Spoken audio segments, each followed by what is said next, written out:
Hello everyone. सो आज के इस वीडियो में हम लोग ऐसा क्वेश्चन देखने वाले हैं जो बहुत सारे कॉलेजेस के असाइनमेंट में पूछा गया है।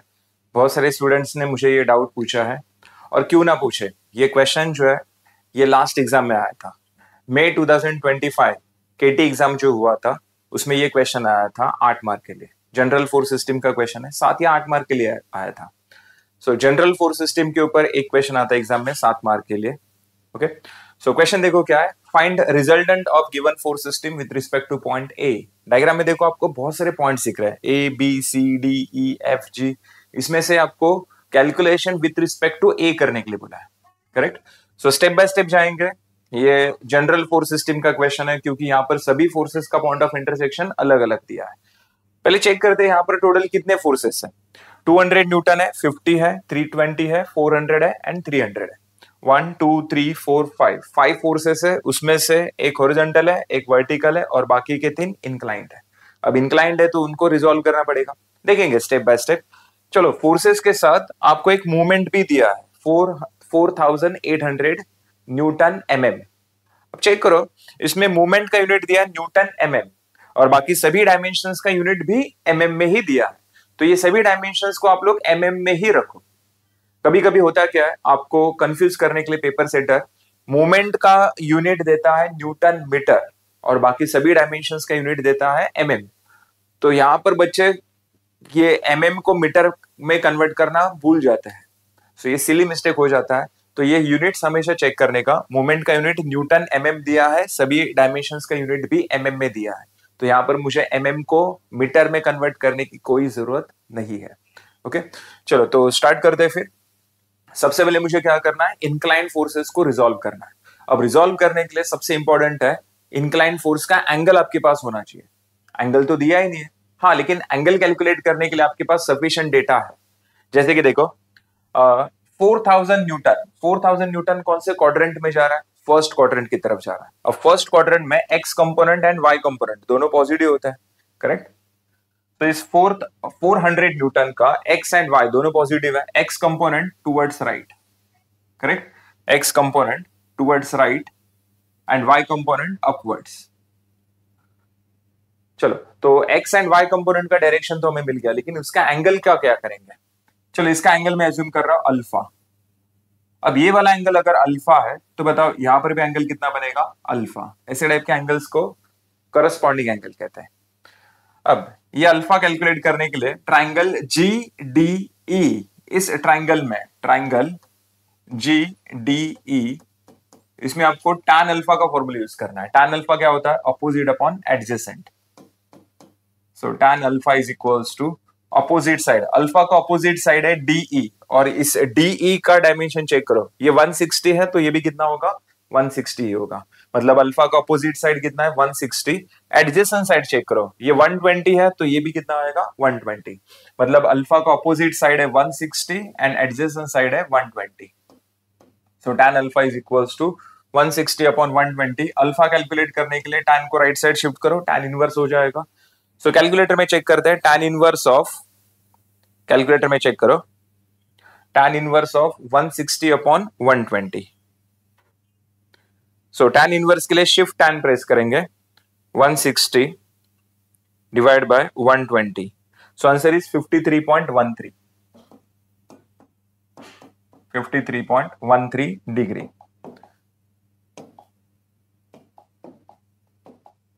चलो, तो अल्फा का वैल्यू मिल गया।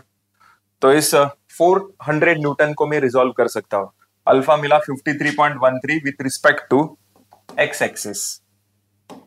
अल्फा मिला 53.13 with respect to x axis. अब जिसका एंगल उसका कॉस होता है, तो इसका एक्स कंपोनेंट आएगा 400 cos 53.13 degree and Y component आएगा 400 साइन 53.13। ओके, चलो, जिसको नहीं समझा उसके पास और एक चांस है, और एक चांस है। मेरे पास 50 न्यूटन 200 न्यूटन ऐसे दो इंक्लाइन फोर्सेस, इनको रिजॉल्व करना है। पहले चेक करो 50 न्यूटन कौन से क्वाड्रेंट में जा रहा है। 50 न्यूटन जा रहा है फोर्थ क्वाड्रेंट में। फोर्थ क्वाड्रेंट में एक्स कंपोनेंट पॉजिटिव होता है, वाई कंपोनेंट निगेटिव होता है, करेक्ट। चलो, तो एक्स और वाई का डायरेक्शन तो आपने डिसाइड कर लिया, अब उसका एंगल चेक करता है। ये वाला एंगल एज्यूम करते हैं बीटा। अब ये एंगल अगर बीटा है तो बताओ यहां पर भी एंगल क्या बनेगा, बीटा। ऐसे टाइप के एंगल्स को करस्पॉन्डिंग एंगल कहते हैं, करेक्ट। अब बीटा कैलकुलेट करने के लिए ट्राइंगल जी सी बी, ट्राइंगल जी सी बी, इसमें अगेन टैन बीटा का फॉर्मूला यूज करेंगे। टैन बीटा, टैन मतलब क्या होता है, opposite upon adjacent. So beta का अपोजिट साइड चेक करो, ये 120 है तो ये भी कितना आएगा, 120, correct. So opposite side is 120। Next adjacent side check करो, ये 160 है तो ये भी कितना होगा, 160। सो जी से लेके सी तक 160 है, तो beta is equals to tan inverse of 120 upon 160, correct. So tan inverse 120 divide by 160, so answer is 36.86। Beta का वैल्यू मिल गया मुझे 36.86, ओके। चलो नेक्स्ट, तो मैं इस 50 न्यूटन को रिजॉल्व कर सकता हूं। 50 न्यूटन जा रहा है फोर्थ क्वाड्रेंट में, angle with respect to x axis है बीटा 36.86, सॉरी 36.86। चलो तो इसका x कंपोनेंट कैलकुलेट करना है तो क्या आएगा, 50 cos 36.86, जिसका एंगल उसका cos, angle with respect to x है तो x में cos, y में sin, y component is 50 sin 36.86। चलो एंड नेक्स्ट है 200 न्यूटन। 200 न्यूटन जा रहा है थर्ड क्वाड्रेंट में, ओके। 200 न्यूटन थर्ड क्वाड्रेंट की तरफ जा रहा है। अब थर्ड क्वाड्रेंट में मतलब इसका x component negative, y component negative. x component negative मतलब left side, y component negative है तो डाउनवर्ड्स। चलो अब इसका एंगल मैं एज्यूम कर रहा हूं गामा। ये एंगल अगर गामा है तो बताओ यहां पर भी एंगल कितना होगा, गामा होगा, करेक्ट। नेक्स्ट, अब इस बार मैं ट्राइंगल ए जी सी, देखो ये भी करस्पॉन्डिंग एंगल ही तो हुआ, करेक्ट। तो अल्फा बीटा में भी मैंने करस्पॉन्डिंग एंगल का ही कंसेप्ट यूज किया था, गामा के लिए भी सेम। गामा के लिए ट्राइंगल ए जी सी लिया मैंने, ट्राइंगल ए जी सी। इसमें बताओ गामा का ऑपोजिट साइड ए जी 120 है and adjacent side G C 160 है। सो यहां पर भी हम लोग टैन गामा का फॉर्मूला यूज करेंगे, tan gamma is equals to 120 divide by 160। अब ध्यान से देखोगे तो बीटा के लिए जो फॉर्मूला मिला था, जो वैल्यूज इक्वेशन मिला था, सेम वैसा ही गामा के लिए मिल रहा है, मतलब बीटा और गामा दोनों सेम है। So beta is equals to gamma is equals to 36.86 degree, okay. चलो तो इसका भी एंगल मिल गया, इसको भी मैं रिजॉल्व कर सकता हूं। अब गामा विथ रिस्पेक्ट टू कैसा है, एक्स एक्सिस 36.86 डिग्री। तो angle with respect to x है तो x कंपोनेंट आएगा 200 cos 36.86 degree and y component also 200 sin 36.86 degree, okay. चलो नेक्स्ट आगे बढ़ते हैं फिर। तो अपना रिजोल्यूशन वाला स्टेप कंप्लीट हो चुका है। अब इसके बाद हम लोग समेशन ऑफ एफ एक्स का कैलकुलेशन स्टार्ट करेंगे। समेशन ऑफ एफ एक्स,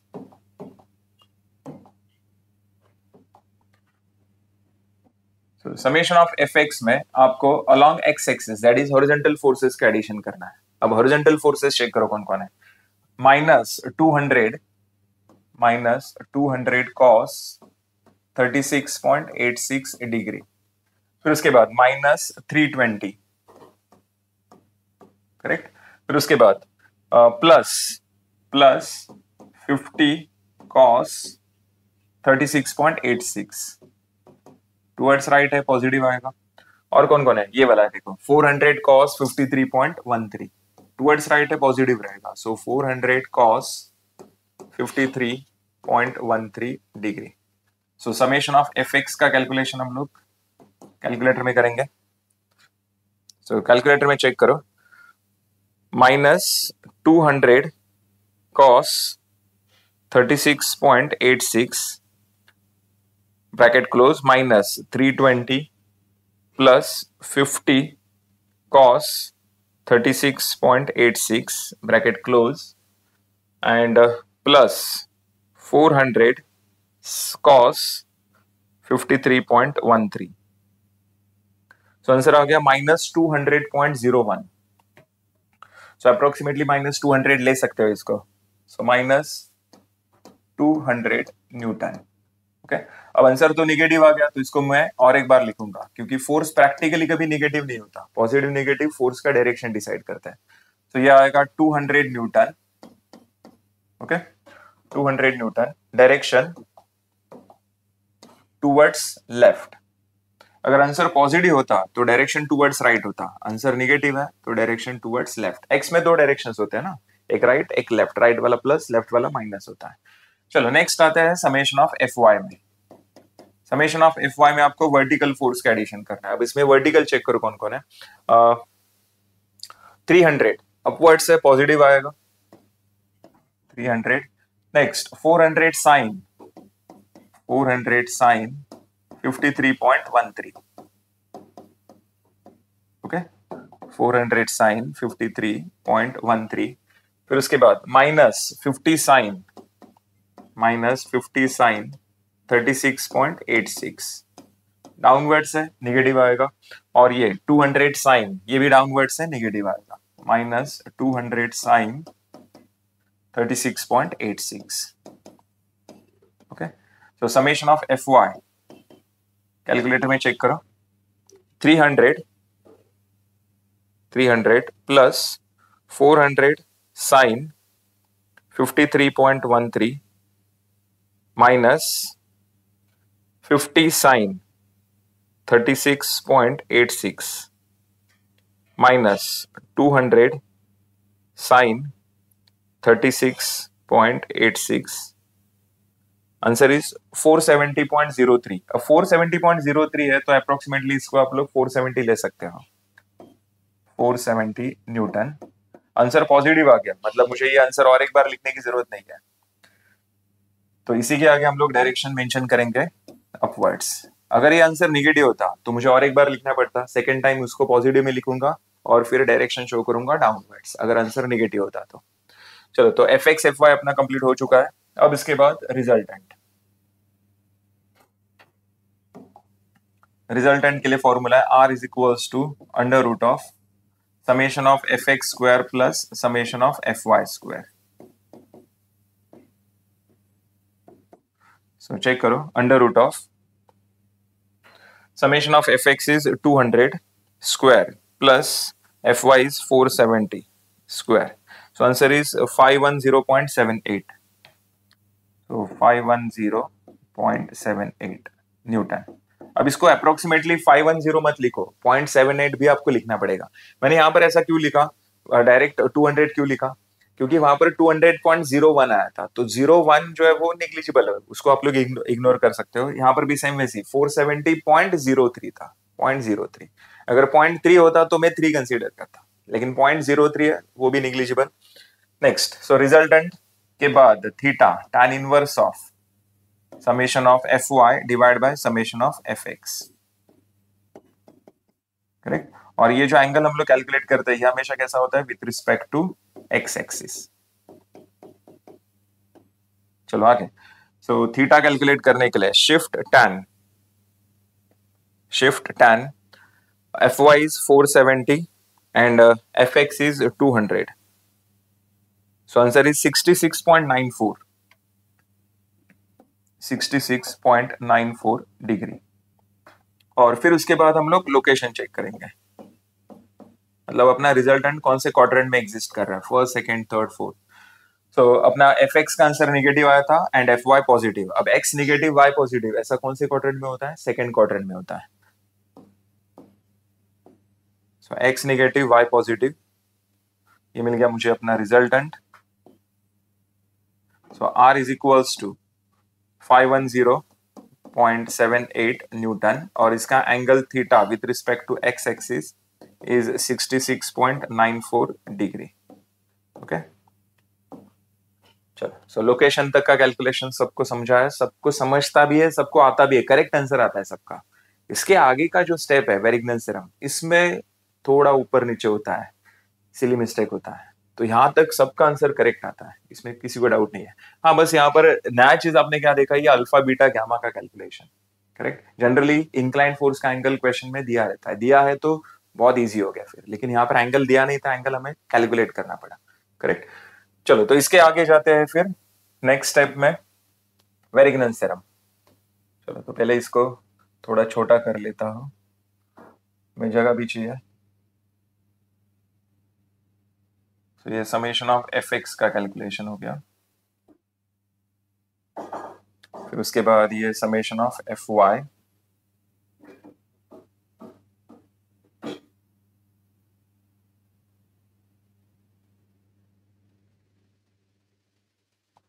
फिर उसके बाद रिजल्टेंट थीटा,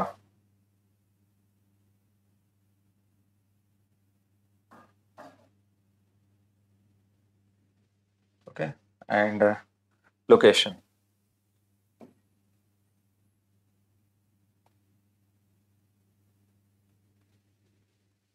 अब इसके बाद हम लोग स्टार्ट करेंगे वेरिग्नन थ्योरम।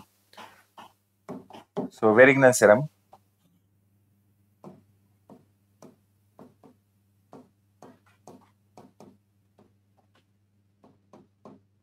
अब वेरिग्नन थ्योरम का पहले फॉर्मूला तैयार करो। फॉर्मूला है समेशन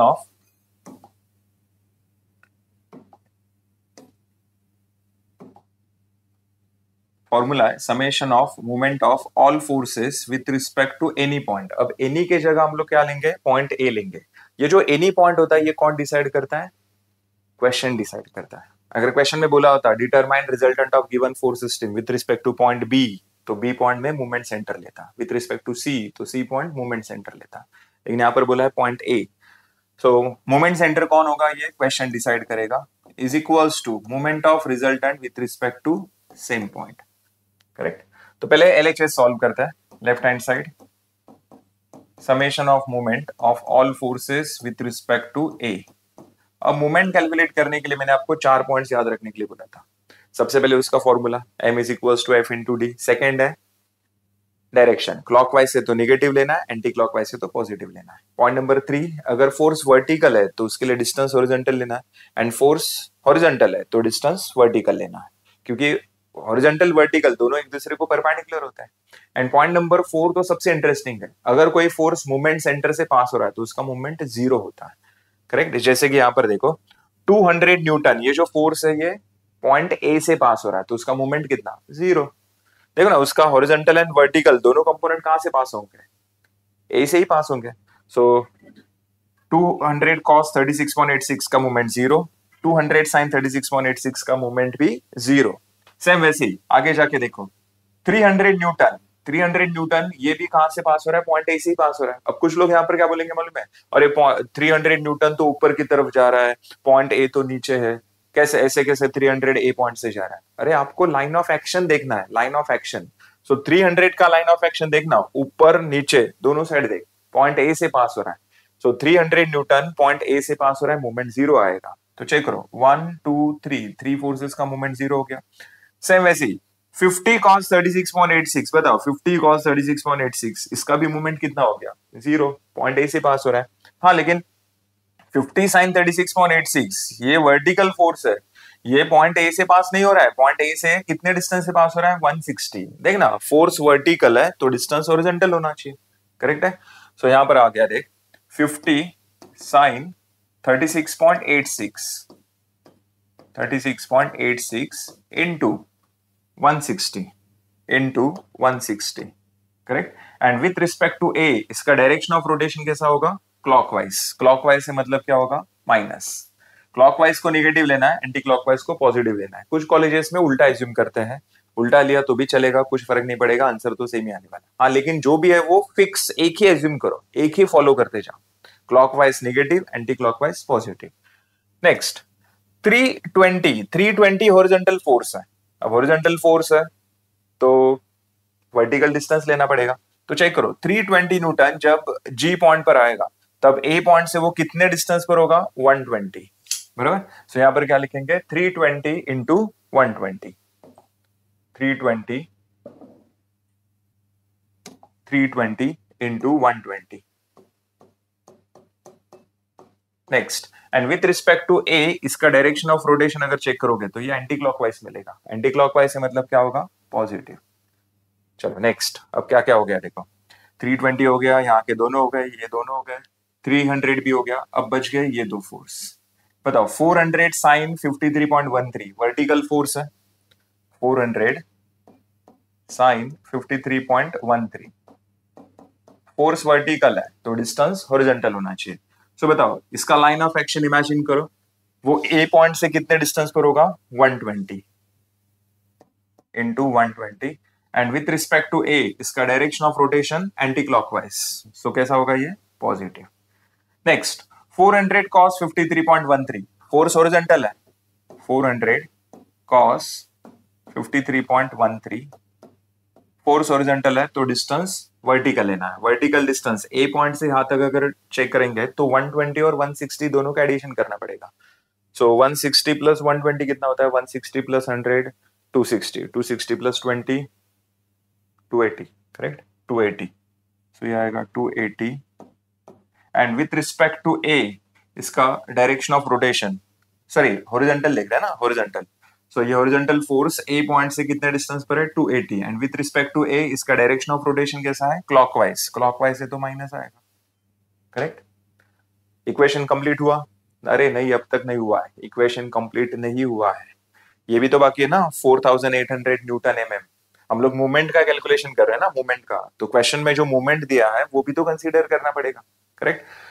सो 4800 इसको डिस्टेंस से मल्टीप्लाई नहीं करना है। अब कुछ लोग बोलेंगे अरे 4800 जो है वो ए से ही, ए पर ही दिया है तो उसका मूवमेंट जीरो होगा, अरे ऐसे कैसे, ये मूवमेंट आपको डायग्राम में कहीं पर भी देने दो, उससे कुछ फर्क नहीं पड़ता है, उससे कुछ फर्क नहीं पड़ता है, ए पर देने दो, बी पर, सी पर, जी, डी, किसी भी पॉइंट पर देने दो, इनफैक्ट ये रेक्टेंगल के अंदर देने दो, ये रेक्टेंगल के अंदर देने दो, कहीं पर भी देने दो, आपको उससे कुछ फर्क नहीं पड़ेगा, बस आपको उसका डायरेक्शन देखना है, क्लॉकवाइज है तो नेगेटिव, एंटी क्लॉकवाइज है तो पॉजिटिव, डिस्टेंस से मल्टीप्लाई तो करना ही नहीं है। सो ये कितना लेंगे, -4800। अब अपना इक्वेशन कंप्लीट हो गया, अब मैं कैलकुलेटर में चेक करूंगा इसका answer. So minus in bracket 50 sine 36.86 bracket close into 160।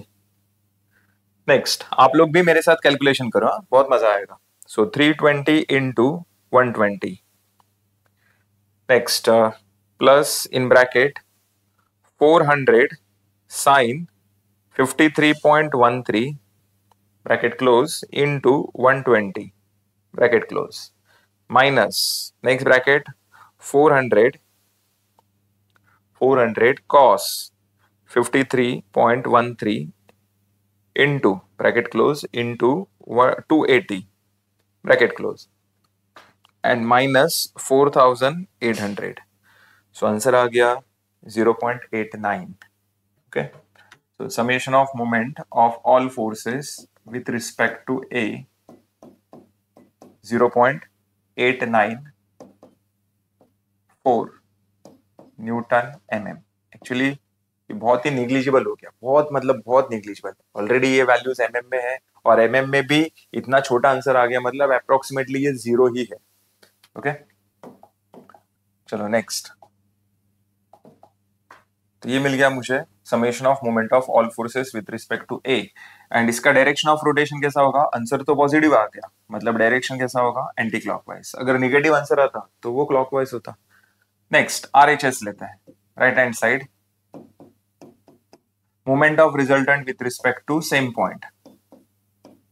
तो यहां पर देखो समेशन नहीं है, यहां पर सिर्फ एक ही फोर्स का आपको मोमेंट कैलकुलेट करना है, कौन से फोर्स का, रिजल्टेंट का, तो उसके लिए फॉर्मूला क्या रहेगा, आर इंटू डी। अब इसमें से आर का वैल्यू तो मुझे पता है 510.78 इंटू डी, ये डी अननोन है। अब ये जो ग्रेट साइंटिस्ट होके गए थे वेरिग्नन करके, इन्होंने हमें क्या बोला, according to Varignon theorem, according to Varignon theorem LHS is equals to RHS। LHS कितना है 0.894 एंड RHS कितना है 510.78 इंटू डी। सो डी यहां पर अगर चेक करोगे तो ये तो बहुत ही छोटा आएगा, बहुत मतलब बहुत। सो आंसर आएगा 0.894 0.894 divided by 510.78. So answer is 0.001 आ रहा है, 0.001 mm। अरे ये तो बहुत मतलब बहुत छोटा हो गया, ऑलरेडी mm में है, करेक्ट। सो परपेंडिकुलर डिस्टेंस, और फिर उसके बाद नेक्स्ट है x bar and y bar. So x bar is equals to, formula क्या है, summation of moment upon summation of fy। So summation of moment का वैल्यू कितना है, 0.894। तो 0.894 divide by summation of fy अगर चेक करोगे तो वो है 470। So answer is 0.001। अब देखो यहाँ पर 0.001, एक्चुअली ये वैल्यूज कभी सेम नहीं होते हैं। इसमें अगर देखोगे तो ये 0.0019 है, और यहाँ पर अगर देखते हैं तो 0.894 डिवाइड बाय 510.78, 0.0017 था ये, 17। ओके, तो ये वैल्यूज कभी सेम नहीं होता है, डी और एक्स बार। चलो next, y bar is equals to summation of moment upon summation of F X. तो चेक करो इस बार क्या होगा, 0.894 divide by summation of fx is 200, so 0.004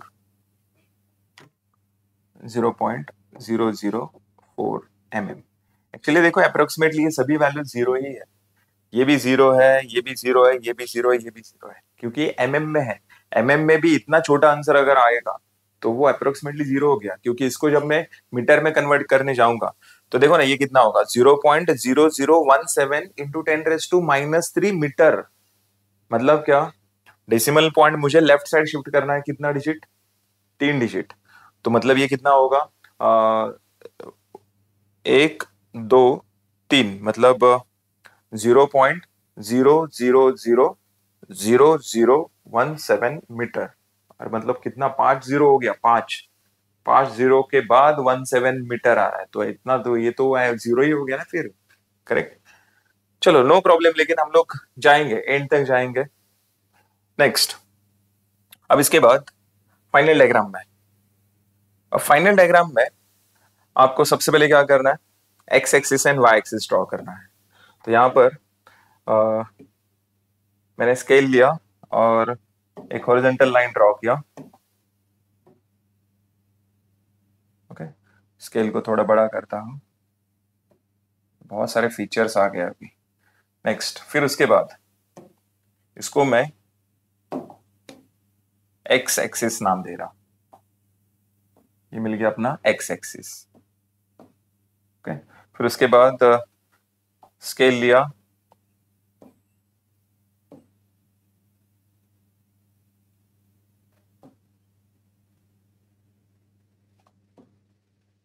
इसको परपेंडिकुलर, तो ये मिलेगा मुझे वाई एक्सिस।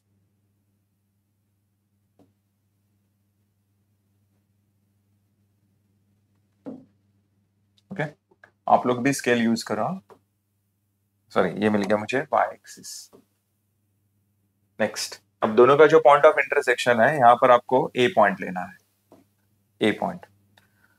जो पॉइंट आपको क्वेश्चन में बोला था, find the resultant with respect to A बोला है ना, सो ए पॉइंट आपको ओरिजिन पर लेना है। ओके, नेक्स्ट, अब ए पॉइंट के left side and right side दोनों साइड एक्स एक्सिस है, और अपना रिजल्टेंट एक्स एक्सिस को कितने डिस्टेंस पर इंटरसेक्ट हो रहा है, 0.0019। ओके, 0.0019।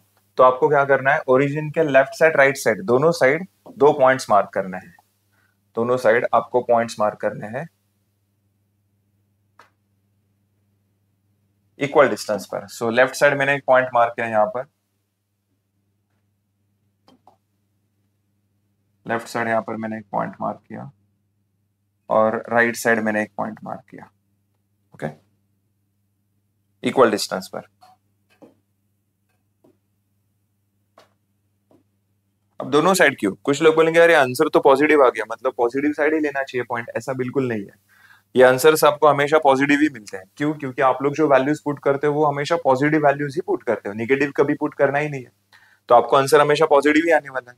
तो दोनों साइड लेना है आपको डिस्टेंस। सेम वैसे ही y बार कितना है? 0.004। तो यहां पर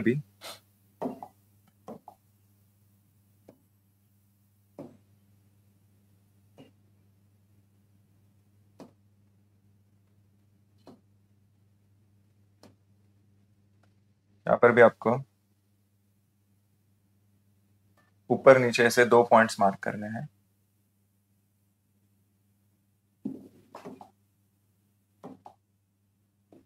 इक्वल डिस्टेंस पर।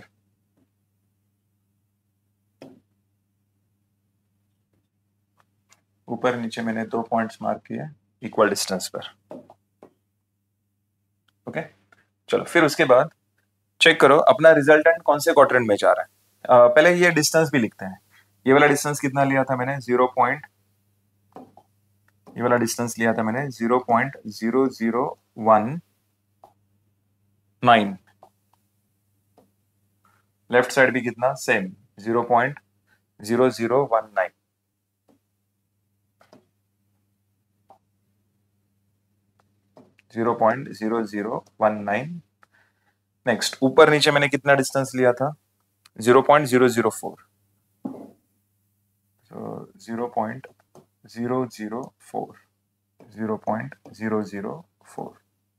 अब मेरे पास 4 पॉइंट्स है, देखो ये पॉजिटिव एक्स, ये positive Y, negative X, negative Y. Correct है। अपना रिजल्टेंट कौन से क्वाड्रेंट में जा रहा है? रिजल्टेंट जा रहा है सेकंड क्वाड्रेंट में, क्योंकि एक्स नेगेटिव आया था, वाई पॉजिटिव आया था, है ना, summation of F X F Y. So resultant second quadrant में अगर जा रहा है तो उसे कौन से पॉइंट में से पास होना पड़ेगा? ध्यान से देखो, रिजल्टेंट अगर सेकंड क्वाड्रेंट में जा रहा है तो वो positive x and positive y, ये 2 पॉइंट में से पास होगा। Positive x and positive y, तो ये मिल गया मुझे रिजल्टेंट आर। आर का वैल्यू कितना मिला है मुझे? 510.78। 510.78 न्यूटन। ओके, और इसका angle theta with respect to x axis check करो। थीटा का वैल्यू मिला है 66.94 डिग्री। क्या मेरे पास ये एक ही ऑप्शन है क्या? नहीं, मेरे पास और एक ऑप्शन है। मैं negative y and negative x ये 2 पॉइंट में से पास होता हूं तो भी मैं सेकेंड क्वाड्रेंट की तरफ जा सकता हूं। करेक्ट। तो ये मिल गया मुझे resultant R is equals to 510.78 newton, और इसका angle theta with respect to x axis 66.94 degree. Okay, हमेशा आपको 2 ऑप्शंस मिलने वाले हैं, दो रिजल्टेंट मिलेंगे। फिर हमने एक कैलकुलेशन किया था डी, परपेंडिकुलर डिस्टेंस 0.0017। ये क्या है? ये परपेंडिकुलर डिस्टेंस है विद रिस्पेक्ट टू ओरिजिन। तो आपको क्या करना है? ए पॉइंट से दोनों रिजल्टेंट पर परपेंडिकुलर लाइन ड्रॉ करना है। दोनों रिजल्टेंट पर परपेंडिकुलर लाइन ड्रॉ करना है। तो ये distance D is equals to मिला 0.0017। ये डिस्टेंस 0.0017। Okay, next. तो इसका मतलब हमने जितना भी कैलकुलेशन किया है वो पूरा कैलकुलेशन मुझे इस डायग्राम में दिख रहा है। देखो ना, एक्स बार दिख गया, वाई बार दिख रहा है, परपेंडिकुलर डिस्टेंस मिल रहा है, resultant theta plus resultant second quadrant में जा रहा है। तो उससे ये भी पता चल रहा है कि उसका summation of F x negative आया था, summation of F y positive आया था। तो एग्जामिनर को पूरे कैलकुलेशन का एक समरी मिलता है यहाँ पर। मतलब ये अगर डायग्राम करेक्ट है तो मेरे हिसाब से कैलकुलेशन चेक करने की जरूरत ही नहीं है, एग्जामिनर यहीं पर आपको फुल मार्क्स देगा। करेक्ट, अगर सभी वैल्यूज उसके आंसर के साथ मैच हो रहा है तो। नेक्स्ट, लेकिन एक फोर्स सिस्टम के दो रिजल्टेंट कभी हो सकता है? कभी नहीं। दोनों में से एक रिजल्टेंट वैलिड है और एक इनवैलिड है, और ये कौन डिसाइड करता है? मूवमेंट का डायरेक्शन डिसाइड करता है। मूवमेंट का आंसर अपना कैसा आया था? पॉजिटिव, तो डायरेक्शन कैसा हो गया? Anti clockwise. तो चेक करो, ये एंटी क्लॉकवाइज डायरेक्शन क्यों? क्योंकि आंसर मेरा पॉजिटिव आया था। तो चेक करो विथ रिस्पेक्ट टू ए कौन सा वाला रिजल्टेंट एंटी क्लॉकवाइज डायरेक्शन में? ये वाला रिजल्टेंट अगर देखोगे with respect to A anti clockwise मिलेगा। करेक्ट, और ये वाला resultant with respect to A clockwise मिलेगा। मुझे कौन सा चाहिए? Anti clockwise. मतलब ये वैलिड हो गया और ये इनवैलिड हो गया। सो वैलिड इनवैलिड डिसाइड करने के लिए आपको मूवमेंट का आंसर चेक करना है। मूवमेंट का आंसर अगर मेरा निगेटिव आता निगेटिव, तो वहां पर डायरेक्शन क्लॉकवाइज होता, और क्लॉकवाइज के टाइम ये वाला देखो ना, ये क्लॉकवाइज जा रहा है ना विद रिस्पेक्ट टू ए, तो ये वैलिड होता और ये इनवैलिड होता। मतलब क्या, दोनों के दोनों वैलिड कभी नहीं होने वाले, दोनों के दोनों इनवैलिड कभी नहीं होने वाले, दोनों में से एक हमेशा वैलिड होगा, एक हमेशा इनवैलिड होगा। ओके, तो ये था आपका फाइनल सॉल्यूशन। बहुत सारे स्टूडेंट्स ने मुझे ये डाउट पूछा था, और मैक्सिमम स्टूडेंट्स कहाँ पर कंफ्यूज थे, एंगल्स कैसे कैलकुलेट करना है। इंक्लाइंड फोर्स तो दिया है लेकिन एंगल नहीं दिया है, करेक्ट। तो कुछ लोगों को लगा कि ये प्रिंटिंग मिस्टेक है, कुछ लोगों को लगा कि यार ये एंगल कैसे मिलेगा, तो यहाँ पर मैंने ट्रिग्नोमेट्री के फॉर्मूलेज यूज किया है, tan का फॉर्मूला यूज किया, अपोजिट अपॉन एडजेसेंट। चलो फिर उसके बाद कुछ लोग कंफ्यूज कहाँ पर थे कि यहाँ पर तो वैल्यूज बहुत छोटे छोटे आ रहे हैं, अप्रोक्सीमेटली जीरो ही आ रहा है, एक्चुअल में जीरो ही आ रहा है सर, जीरो ही आ रहा है।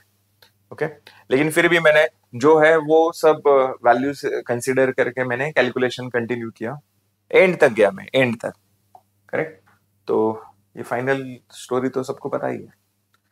तो ये जनरल फोर्स सिस्टम का क्वेश्चन था, बहुत सारे क्वेश्चन बैंक में, बहुत सारे कॉलेजेस के क्वेश्चन बैंक में ये क्वेश्चन पूछा गया है, और प्लस ये क्वेश्चन लास्ट जो एग्जाम हुआ था मई 2025, उसमें ये क्वेश्चन आया था 7 मार्क के लिए। ओके, सो ये था आपका फाइनल सॉल्यूशन। इस वीडियो को आपके सभी फर्स्ट ईयर के फ्रेंड्स तक फॉरवर्ड करो, सभी कॉलेजेस में ये वीडियो आपको पहुंचाना है, ये रिस्पॉन्सिबिलिटी तुम लोग का है।